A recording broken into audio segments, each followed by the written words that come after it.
Hindi ba't may mga fans na talaga namang umiiyak pa at nagpapakamatay para sa kanilang iniidolo?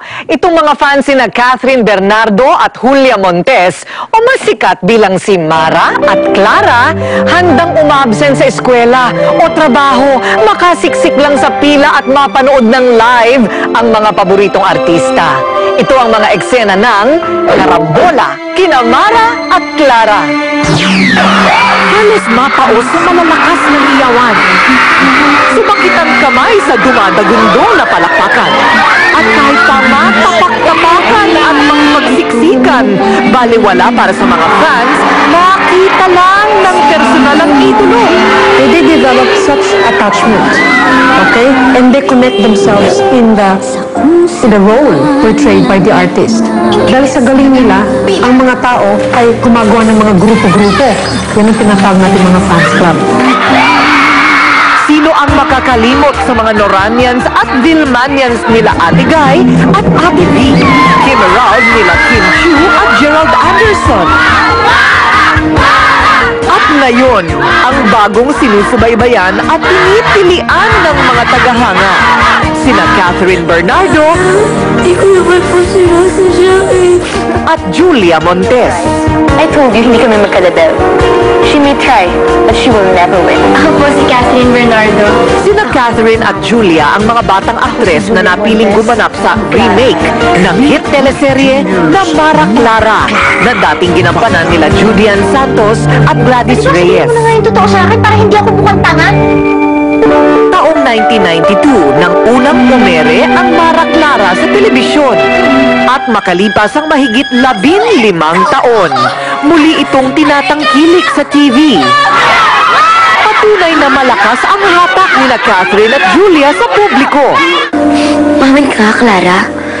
May kinalaman ka ba sa nangyari? Ha? Why will I do such a thing? Bumabagsak ka na. Kayang-kaya mo sirain sa sarili mo.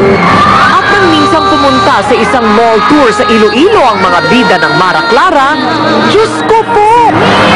Halos hindi mahulugan ng karayom ang lugar sa dami ng tagahangang dumadagsa at nakikipagsiksikan.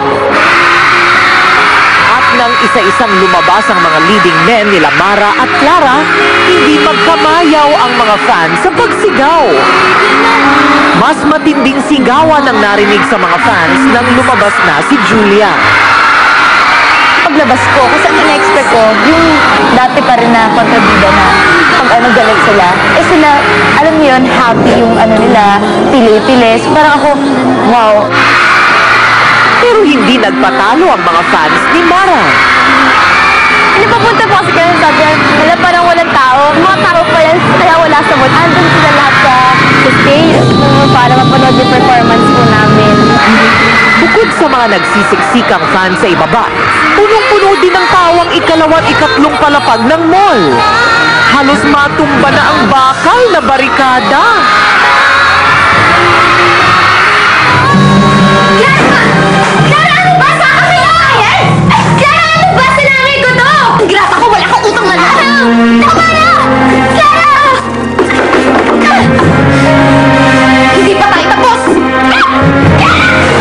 Drama siya na talagang todo yung pag-iyak niya, super galing na bata. Kahit abutin pa nga ng ilang oras at mangalay ang mga paa sa kahihintay, araw-araw ay matyagang pumipila at nakikipagsiksikan sa audience entrance ng ABS-CBN kasama ng ibang fans ang grupong KB Buddies at Julia's Angels. Sobrang sarap po ng feeling kasi talaga nag-effort po sila pag may more shows, punta sila kahit maraming tao. Kung hindi dahil sa kanila, wala ako dito. Siguro nagpapasalamat po ako sa kanila kasi di ba kontrabida po ako pero ganyan po sila mag-broadcast. Sinusuportahan po nila ako. Maging sa taping ng teleseryeng Mara Clara, hindi pwedeng umabsent ang mga fans nila Catherine at Julia. Kahit anong kasing dami pa siya ng tao, sisigin namin para kay Kat. Sinasabing walang artista kung walang tagahanga. Mga fans na handang makipagsiksikan sa masikip na mundo ng mga sikat, makapagbigay lang ng suporta, maidepensa lang ang iniidolo, masiguro lang na mananatiling buhay sa industriya ang kanilang mga inspirasyon sa kanilang mga buhay. Siyempre,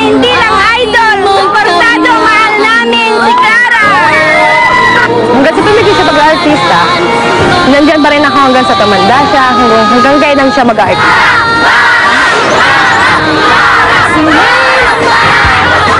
Kung minsan, pakiramdam natin ay puno o siksik tayo ng problema at hinaing sa buhay. Parang hindi ka makagalaw at hindi makahinga, hindi ba? Wala po yang iniba sa lugar.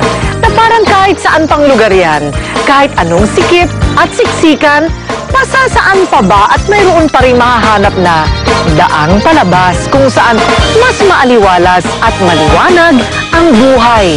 Magtsatsaga ka lang. Ako po ang inyong kaibigan, kabalitaan at kakampi, Corina Sanchez. Hanggang sa susunod na edisyon ng paborito ninyong kakwentuhan tuwing linggo ng gabi. Ito ang Rated K.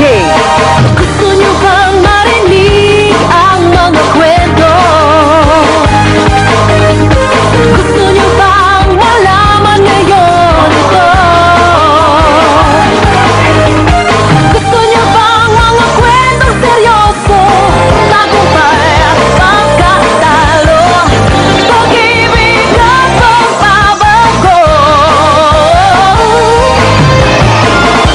Nagkainis sumadama kayo. Mga kwentong nakakakilig, mga aral sa buhay na ding hindi nakakainig.